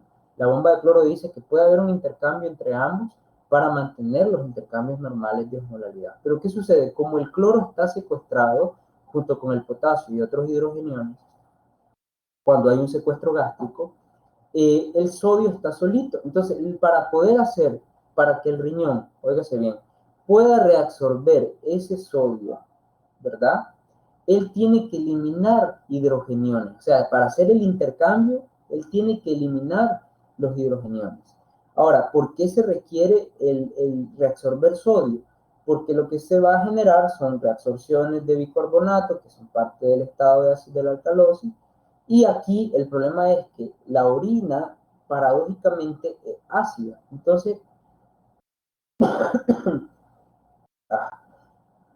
un médico veterinario que no sepa de fisiopatología en esto, se puede ir de boca, porque él si hace un examen de orina y le aparece orina ácida, él puede falsamente detectar o diagnosticar a la vaca con acidosis y no es así. Más bien lo que ella tiene es una alcalosis. Entonces hay que ser muy cuidadoso en la pericia diagnóstica porque por eso es importante la fisiopatología. Si yo ya sé que aquí van a haber fallos en las evacuaciones, fallos en las por torsiones, por dilatación, por obstrucción, éstasis ruminales, evacuaciones de intestino, que ahí vemos por ejemplo el fallo en la evacuación del agomazo. Bueno, nosotros vimos algunas patologías como las estenosis, que también ocasionan secuestros del síndrome de Hoffman, que ocasionaba el secuestro pilórico o el secuestro retículo ruminal de contenido. Eso va a repercutir también acá, porque eso va a disminuir el potasio, va a haber hipopotasemia, va a haber menos potasio disponible. ¿Y cómo va a suceder? Como ni hay potasio, ni hay cloro, para poder reabsorber el sodio, la única fuente que va a haber en el rumiante va a ser la excreción de hidrogeniones. Entonces ahí vamos a tener un rumiante que está totalmente alcalótico, porque la hipocloremia ocasiona hipercarbonatemia, ¿verdad? Aquí lo tenemos, miren que una disminución del cloro induce a la salida del eritrocito de bicarbonato estándar y también a favorecer la disminución de los hidrogeniones por la captura, por eso es que se capturan y quedan secuestrados aquí junto con el potasio y el cloro. Entonces, esto es todo un ciclo, ¿sí? Estoy produciendo bicarbonato, la vaca está produciendo bicarbonato, pero su cloro es muy deficiente para resolver sodio. Entonces, irónicamente, o como lo dice el término, paradójicamente, la orina de esta vaca con alcalosis va a ser ácida. Entonces, ahí se puede crear una confusión si no estamos totalmente claros de que el rumiante tiene esta particularidad por el encierro y el secuestro de cloro y de potasio que va a manifestar de esta manera. De hecho, no solo el rumiante, también un secuestro intestinal siempre va a llevar secuestro de potasio y puede darse que por compensación el secuestro de hidrogeniones, de cloro y de potasio, va a ocasionar que el hidrogenión sea la sustancia de intercambio para poder reabsorber el sodio. Y entonces nuestra orina va a ser ácida, aún estando en alcalosis. Así que por eso es importante que nosotros conozcamos las fuentes, ¿no? Las fuentes de continuidad. En el caso de la alcalosis metabólica de forma general, aquí tenemos todas las causas. que toditas colindan o llegan, convergen en las pérdidas de hidrogeniones en el líquido extracelular. Todo aquello que ocasione las pérdidas de hidrogeniones en el líquido extracelular va a ocasionar una ganancia relativa o absoluta de carbonatos. Entonces va a haber hipercarbonatemia, que es el aumento de la proporción en la ecuación de Henderson de los carbonatos por encima de los hidrogeniones. Y por ende, un estado de alcalosis metabólica en donde el pH se va a elevar, ¿ok? Aquí lo que tenemos es disminución de los líquidos del hidrogenión en el líquido extracelular. Entonces la acidez baja va a ocasionar hipoventilación. En este caso sí es compensatoria, no es como en el caso de la acidosis, que el aumento de los hidrogeniones deprimía al sistema respiratorio. En este caso, más bien es directo el mecanismo compensatorio de hipoventilación, que el animal, el cuerpo del paciente lo que hace es, como hay poquitos hidrogeniones, la acidez se baja, el centro respiratorio lo percibe a través de los centros periféricos o centrales, entonces hipoventila para mantener el dióxido de carbono en la sangre. Acuérdense que esa es una de las compensaciones. Entonces, esas compensaciones, ¿verdad? Hacen que la acidez se mantenga y por lo menos se trata de compensar. También hay ganancia de bicarbonato con iones buferados. Aquí lo tengo por acá, vamos a poner otro color. Tenemos la ganancia de bicarbonatos, que esto es mecanismos extracelulares. Ahí también tenemos buffers, ¿verdad? Iones buffer, que son los que colaboran para la ganancia, vean, de ácidos. Si ustedes se fijan, miren cómo al ganar bicarbonatos, porque tenemos muchos bicarbonatos, ¿qué es lo que hace el cuerpo? Esta sí es una compensación adecuada.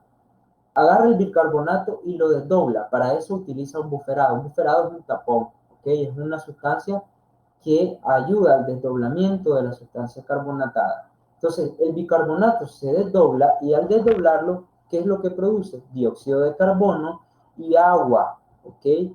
Entonces, ¿qué estamos haciendo aquí? Acidificando el cuerpo. Miren qué bonito cómo este mecanismo de compensación extracelular produce dióxido de carbono con intenciones de elevar la acidez del cuerpo. Este es un amortiguador muy bueno. También pérdidas de hidrogeniones que se dan, que estos son inminentes, ¿verdad? Aunque no se pueda, y con el uso de sustancia ácida, hidróxido, como lo ven ustedes aquí, el aumento del hidróxido que colinda a la ganancia de bicarbonato. Miren ustedes, pero ¿por qué estamos ganando bicarbonato? Bueno, se requiere de forma extracelular colaborar a la producción de carbonato para después desdoblarlos, como se hace aquí, para la producción de dióxido de carbono. Entonces, es necesario que haya bicarbonato o que se favorezca la producción para compensar. Es más fácil de compensar una alcalosis, creo yo, que una acidosis. Aquí sucede totalmente lo opuesto. En lugar de entrar, óigase bien, en lugar de entrar hidrogeniones a la célula, en este caso salen. La difusión iónica aquí es, ok, estoy básico, voy a sacar iones ácidos de la célula. Entonces las células comienzan a liberar hidrogeniones. Y como todo es un intercambio, aquí sucede lo opuesto. La salida del hidrogenión va con entrada de potasio y entrada de sodio. Y entonces eso ocasiona un estado de hipopotasemia, ¿verdad? ¿Qué es la hipopotasemia? La disminución del potasio en la sangre. Y la hipopotasemia también es mala, era lo que les decía, ni alto ni bajo. El potasio no puede estar ni alto ni bajo porque en ambos casos es un caos.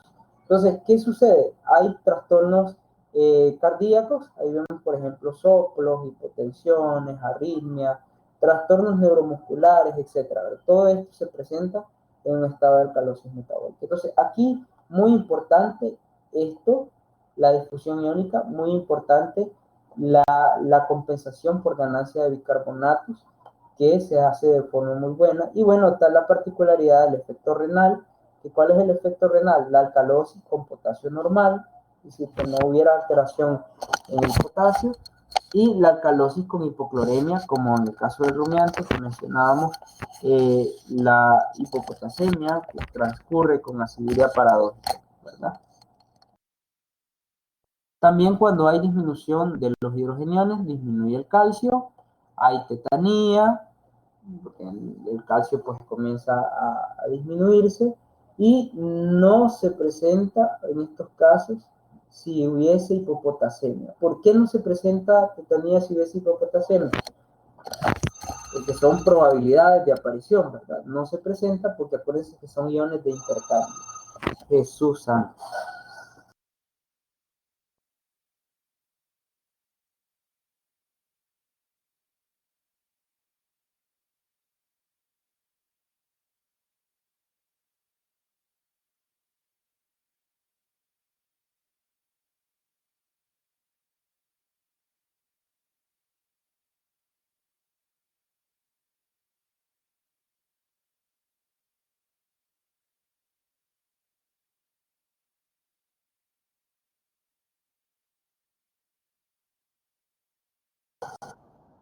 Lo siento, chicos.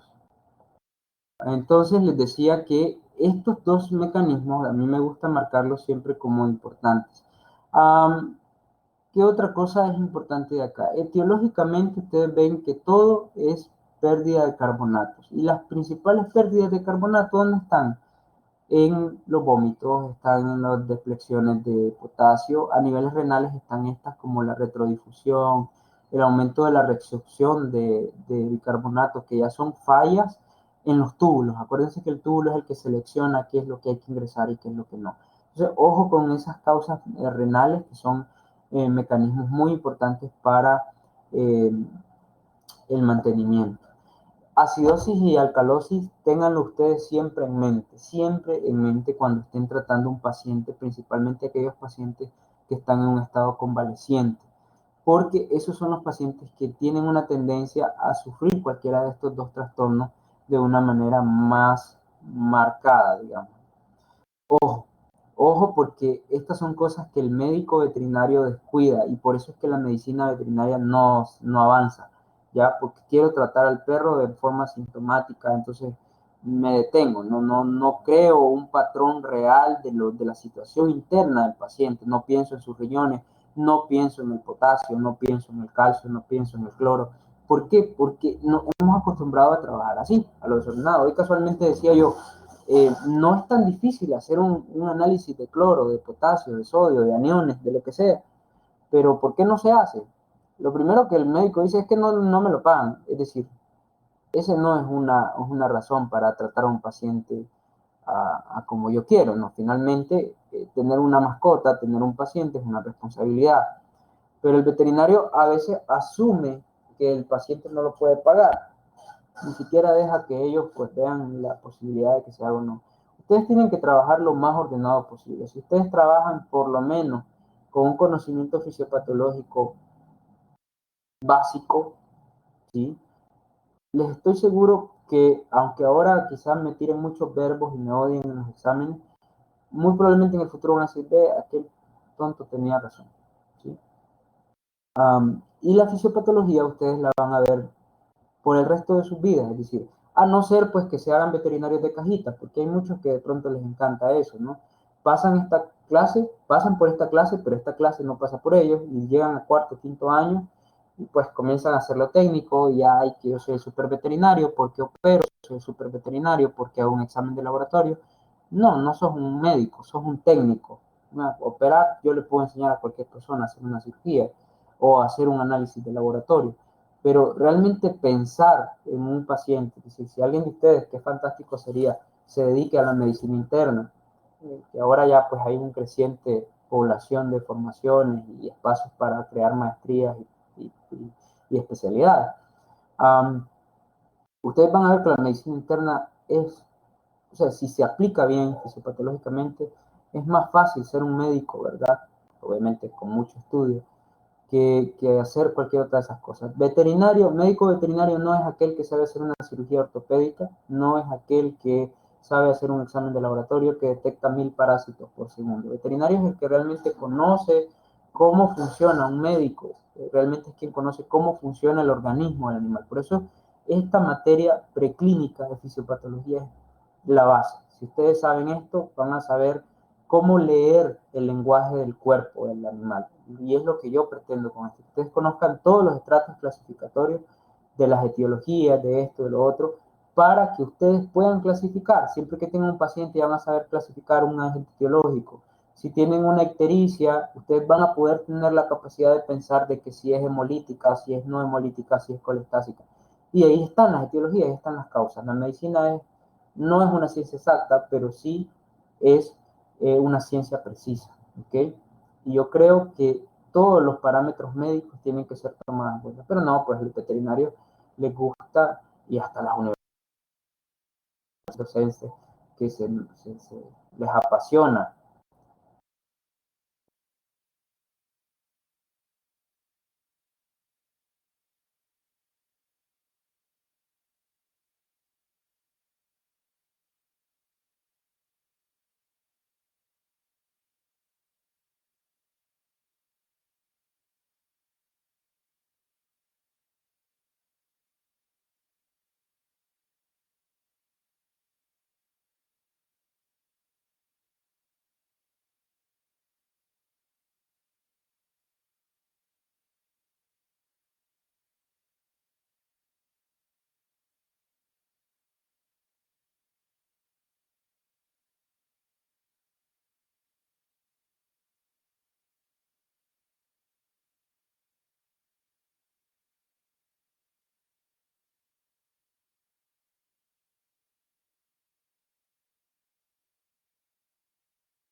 You are currently the only person in this conference.